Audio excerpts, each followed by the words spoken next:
Bueno, buenas tardes, ¿cómo andan?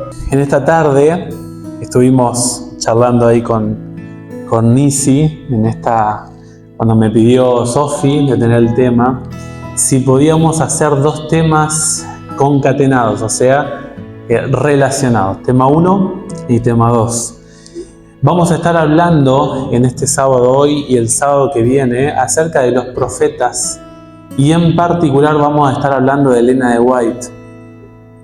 Hay una fecha especial la semana que viene con respecto a ella, que después Nisi les va a contar.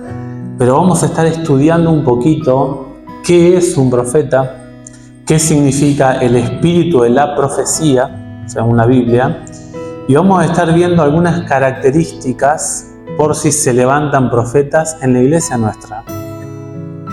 Mi pregunta cuando hacía el tema era, ¿qué haríamos si entrara alguien en la iglesia que empieza a hacer videos de YouTube, que empieza a hacer videos en TikTok, se hace famoso en el mundo adventista y se llama profeta? ¿Estaríamos de acuerdo?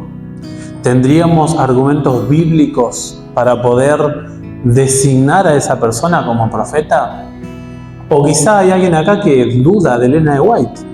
Capaz que no tiene argumentos sólidos como para decir, esta mujer es especial y está a la altura del título de profeta según la Biblia.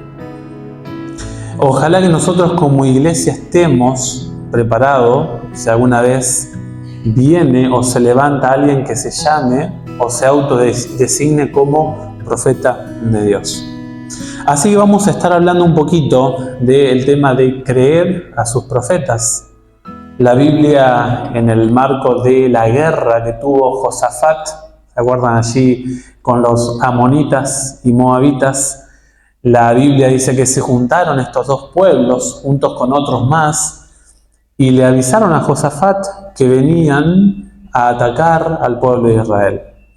Y en 2 de Crónicas 20, ahí se da la oración de Josafat. Y él dice en el versículo 20 que el pueblo debía estar confiado en Dios, que debía estar tranquilo y que debía sobre todo recordar las palabras de los profetas. Que si el pueblo hace eso, va a ser prosperado, va a ser bendecido por Dios. En ese marco tenemos el título del tema, creer a sus profetas. Cuando hablamos de profetas, tenemos varias palabras que la Biblia traduce cuando hablamos de un profeta. Y tenemos, por ejemplo, la palabra vidente o la palabra profeta. Hay una diferencia entre estos términos. Cuando hablamos de la palabra, por ejemplo, vidente, es alguien que recibe una visión, recibe un contenido de Dios, pero solamente es una persona que discierne la voluntad de Dios. Pero no es comisionado de parte de Dios para compartir ante el pueblo las palabras de Dios. El profeta es una persona que recibe una información de Dios, recibe una audición, una visión o un sueño, y ahora Dios le dice, transmítelo a mi pueblo. A Jeremías, por ejemplo, le dijo, ¿no? Ve hasta la casa del alfarero y allí te diré mi palabra.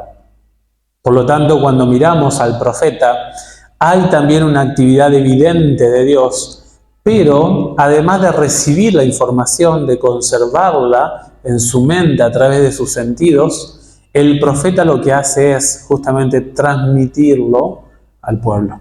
Ve y dile, le dice Dios al profeta. Cuando miramos qué es un profeta, es un vocero, es un mensajero, es el representante oficial de Dios en medio de su pueblo. Es un maestro de justicia, un profeta. Y es interesante que cuando Dios elige a un profeta, lo hace de forma totalmente arbitraria. ¿Qué significa? Que Dios elige más allá del género, más allá de la edad, más allá del país.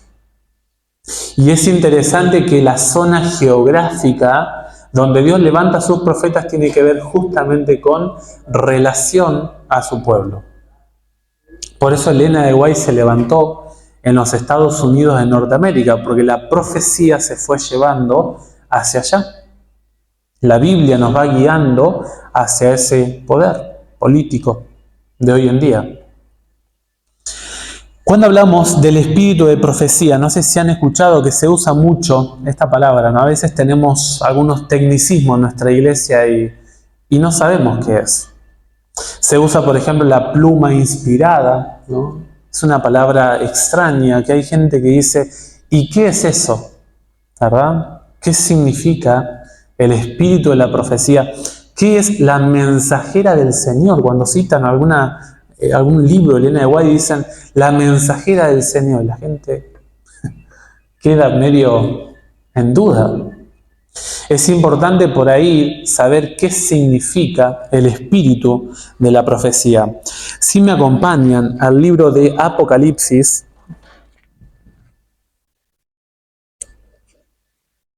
capítulo 12,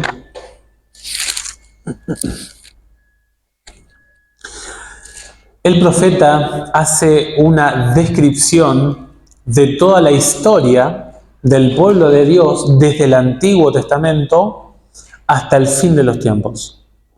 Se representa a la iglesia de Dios como una mujer que está encinta, o sea, Cristo no ha venido todavía, se ha preparado el terreno con todas las profecías que hemos estudiado esta semana en Juan. Jesús no había nacido. Antes del nacimiento del niño se representa a la iglesia del Antiguo Testamento. El Hijo nace, dice la Biblia, está 3 años y medio acá, es atacado por el dragón por medio de sus instrumentos políticos, como Herodes, por ejemplo. Luego dice la Biblia que el Hijo es llevado a Dios, tiene éxito, sale victorioso. Y ahora dice la Biblia que el dragón empieza a perseguir a la mujer.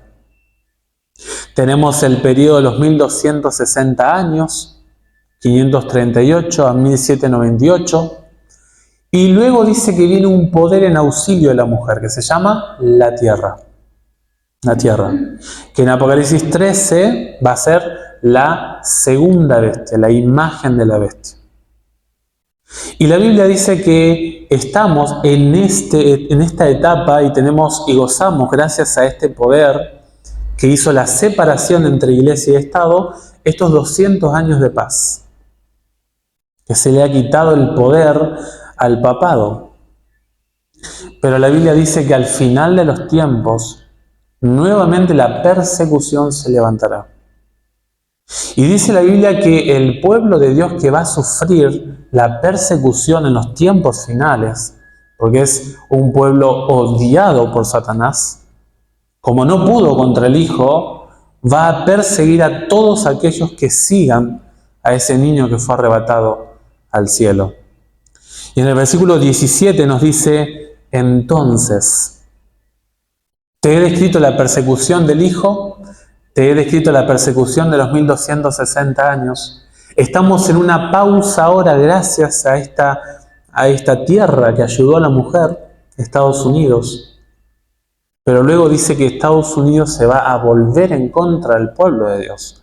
Y dice el pasaje, entonces el dragón se llenó de ira contra la mujer y nuevamente empieza la persecución.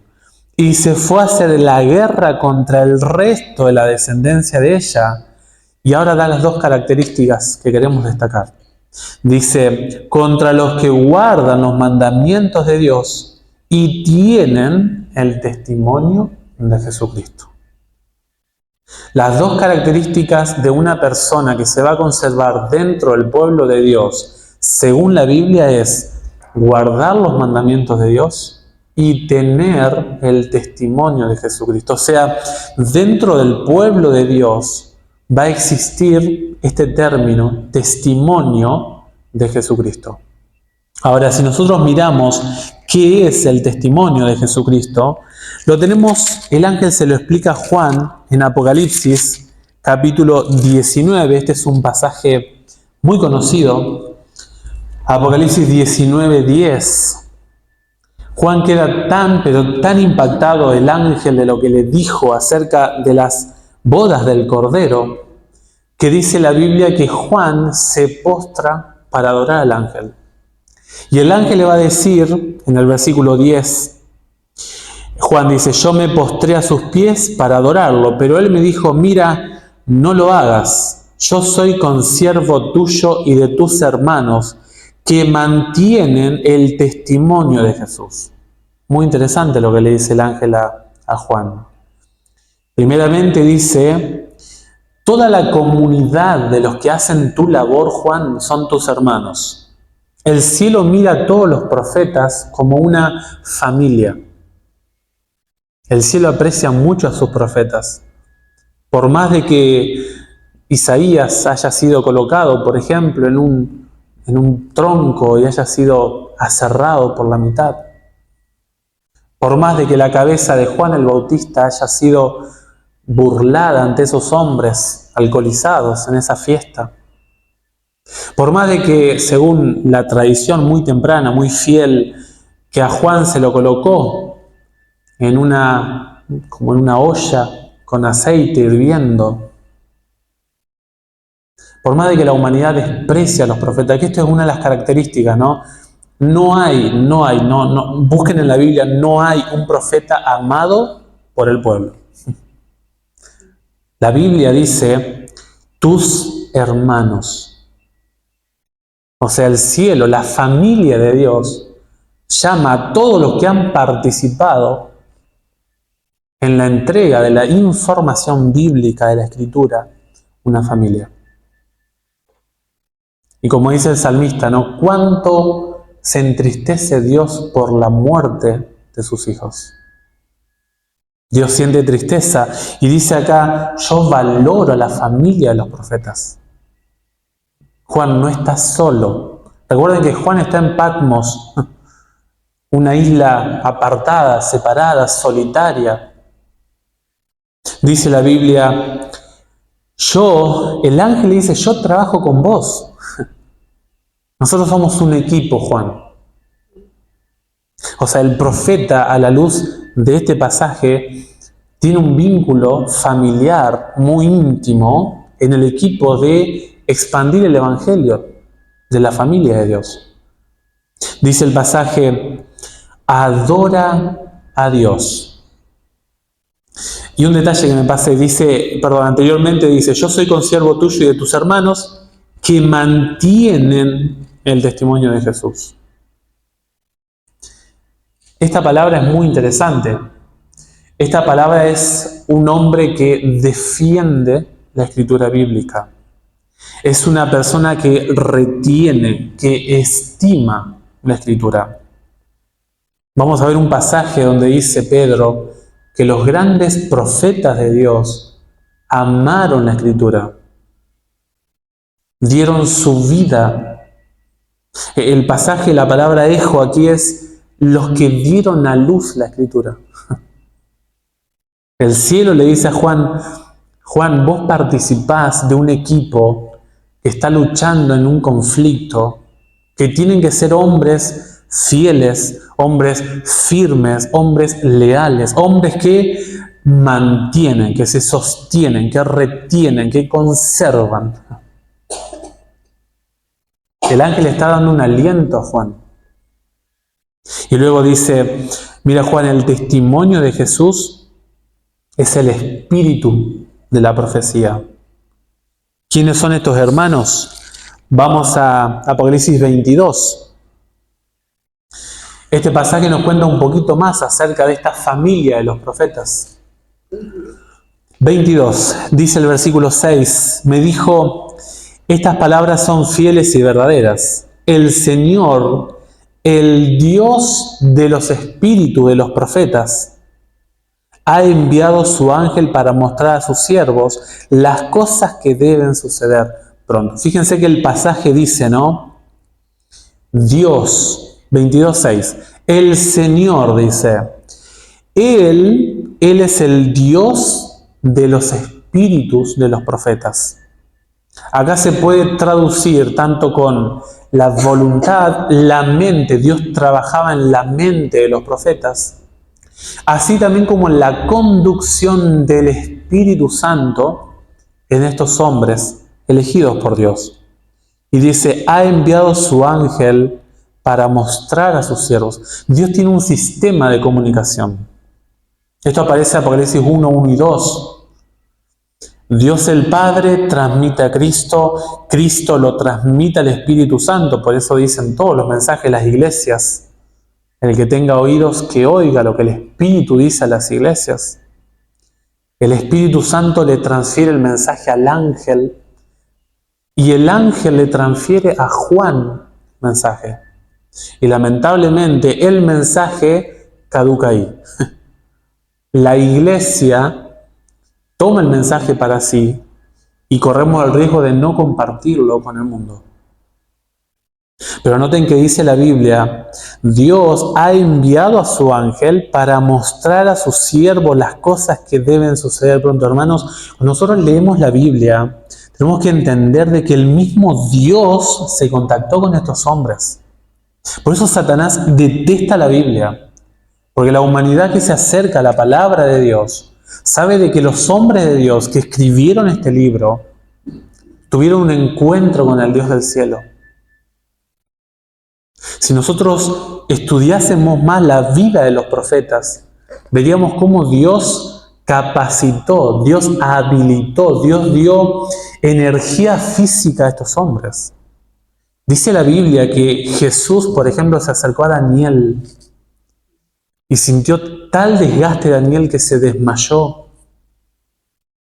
Y dice, pero el varón me tocó y fortaleció mi cuerpo. Y me levanté y hablé con él. Uno de los profetas que más nos cuenta la experiencia que él tuvo al recibir la información de Dios es Ezequiel.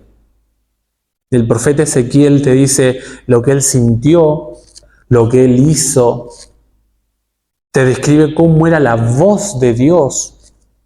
Jeremías también lo hace. Jeremías dice, por ejemplo, que la voz de Dios suena como a muchas aguas. Una combinación con una trompeta muy fuerte. Tratan de describir con palabras humanas cosas divinas, cosas espirituales. Dice el pasaje que toda esta descripción Dios lo hizo, dice, para aquellas cosas que deben suceder pronto. Dios permitió que la revelación registrara todas estas descripciones de cómo el profeta recibe el mensaje para nosotros. Y fíjense el pasaje 8. Yo, Juan, soy el que oyó y vio estas cosas. La vista y el oído. Y luego dice, después que las hube oído y visto, nuevamente Juan se confunde. Dice, me postré a los pies del ángel que me mostraba estas cosas para adorarlo. Y Juan le va a hablar un poquito más acerca de los hermanos. Dice, versículo 9, mira, no lo hagas, pues yo soy consiervo tuyo, Juan. Nuevamente soy parte de tu equipo, de tus hermanos los profetas. ¿Quiénes son estos hermanos? Son los profetas. Y luego dice, y de los que guardan las palabras de este libro. El cielo considera una familia a todos los seres humanos que aman las palabras de este libro. ¿Y quiénes son estos hombres? ¿Cómo sabemos nosotros quiénes son estos hombres? Vamos a ir a Pedro. Me acompañan a Pedro, segunda de Pedro 1.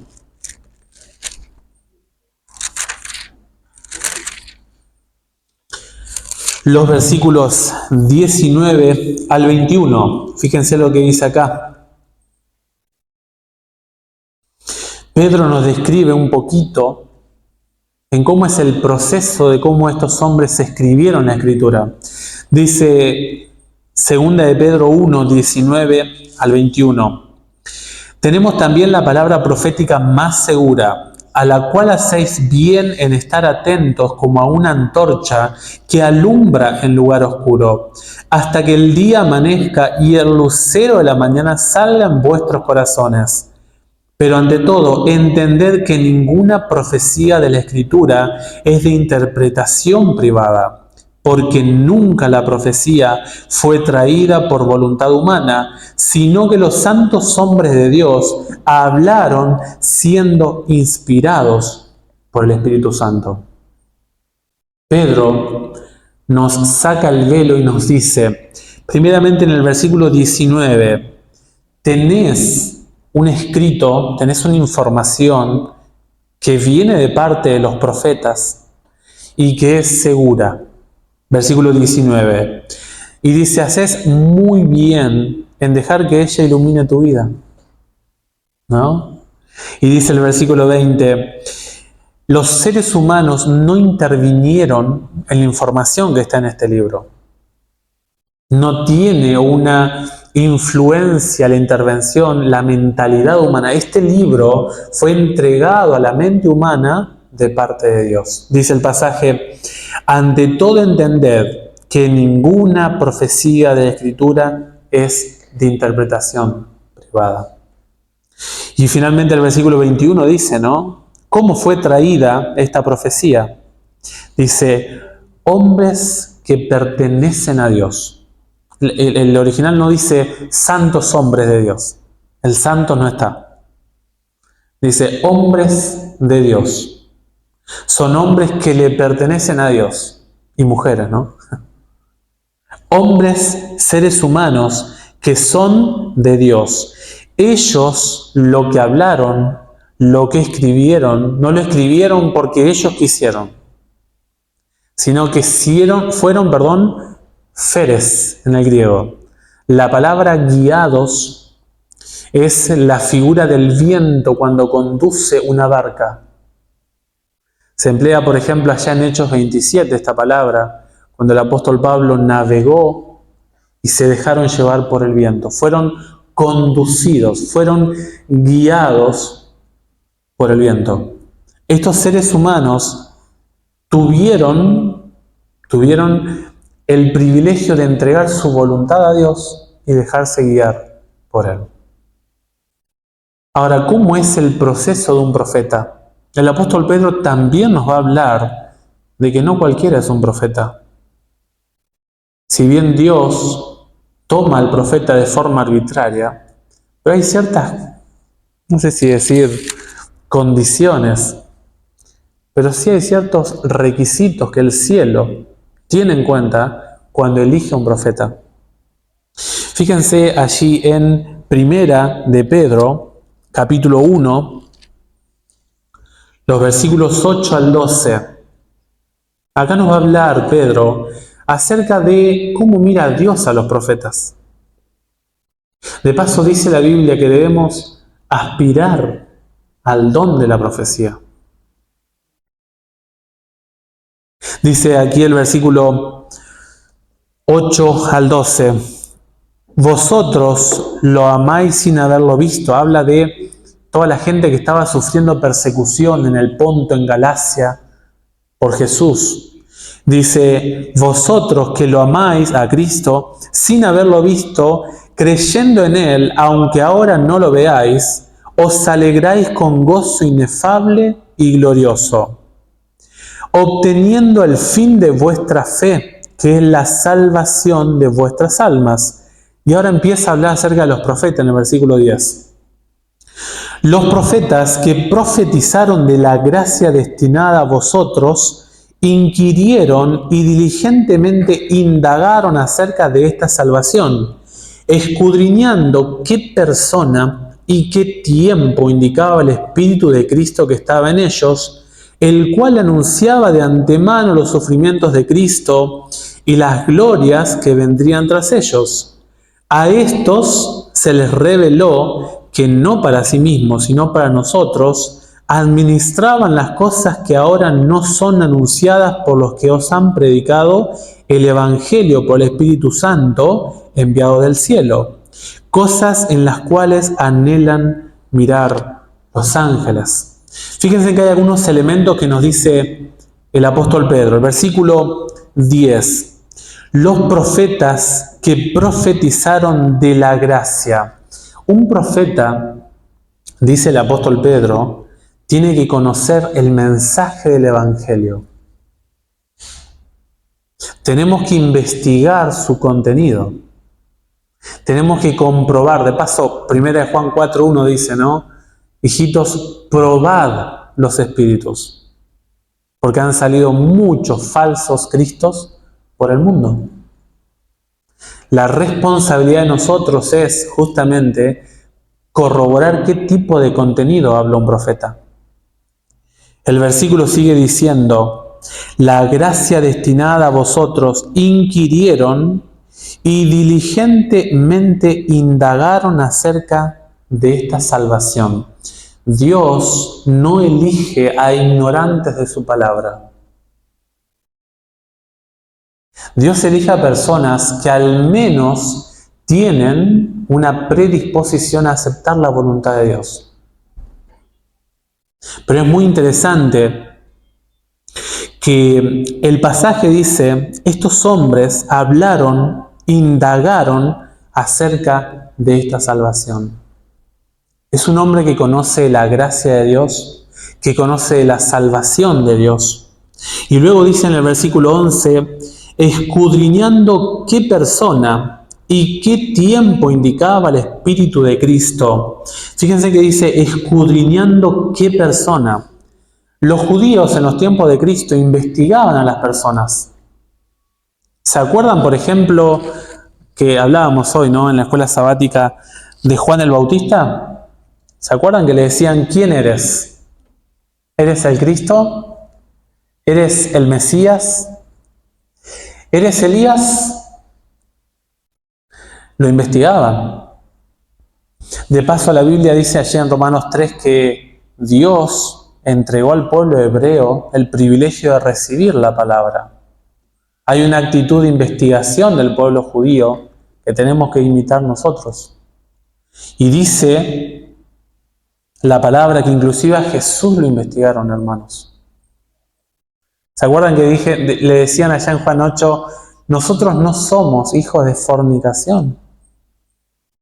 Porque investigaban acerca de quién era Cristo. Este hombre hace muchas señales.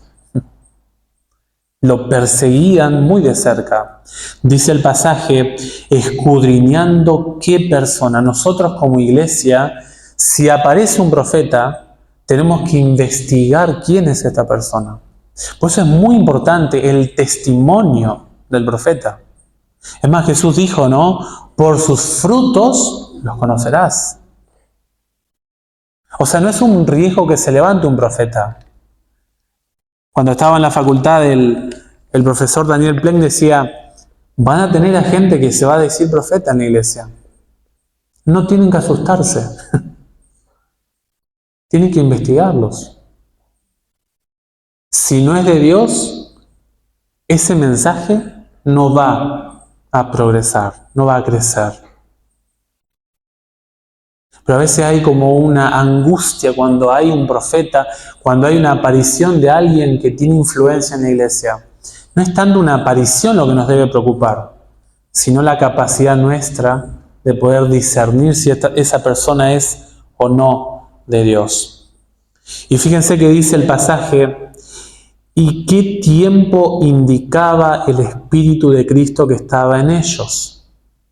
Cuando Dios levanta un profeta, lo levanta en un tiempo en particular. No fue casualidad de que Dios levantase a Enoc, que se habla en Judas 14 y 15. Enoc fue un profeta, dice la Biblia, el séptimo de Adán, porque Dios lo levantó para que recordara a la gente prediluviana, antes del diluvio, de que Jesús iba a volver. Dios no levantó a Noé por casualidad. Dios tenía un mensaje para el mundo, por eso levantó a Noé. Dios no levantó a David por casualidad.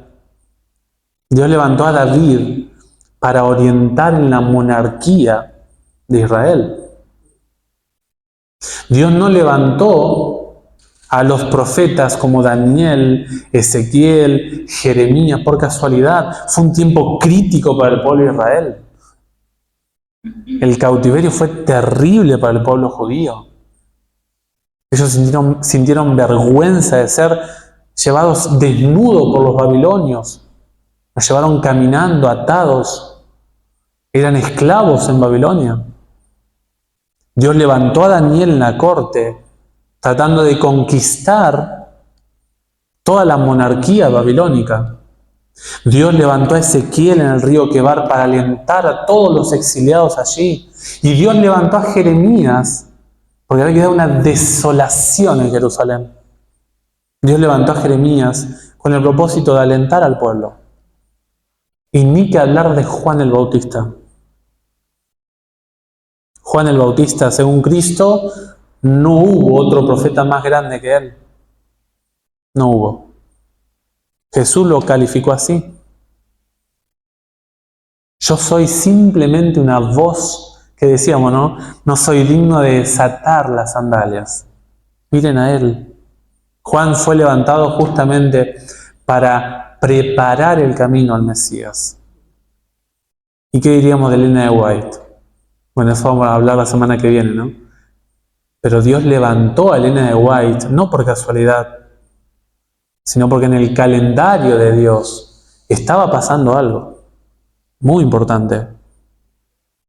Y Dios la levantó a esta mujer para llamar al pueblo adventista.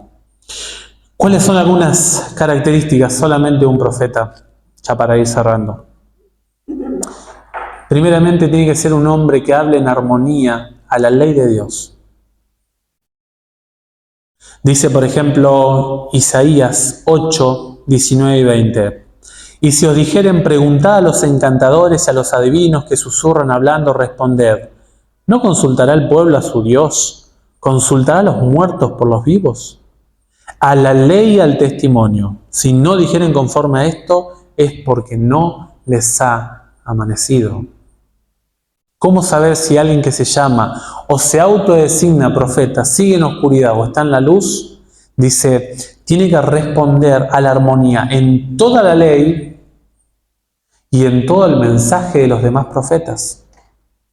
El apóstol Pablo lo habla de esta forma, en 1 Corintios 14, 32. Y los espíritus de los profetas están sujetos a los profetas. Esto es muy diferente en la iglesia, por ejemplo, de los mormones, en la iglesia de la Sociedad de los Testigos de Jehová, porque son denominaciones religiosas que echan a la basura todo lo que los profetas anteriores dijeron y vale más la palabra del último profeta que se levantó. La iglesia adventista no cree eso.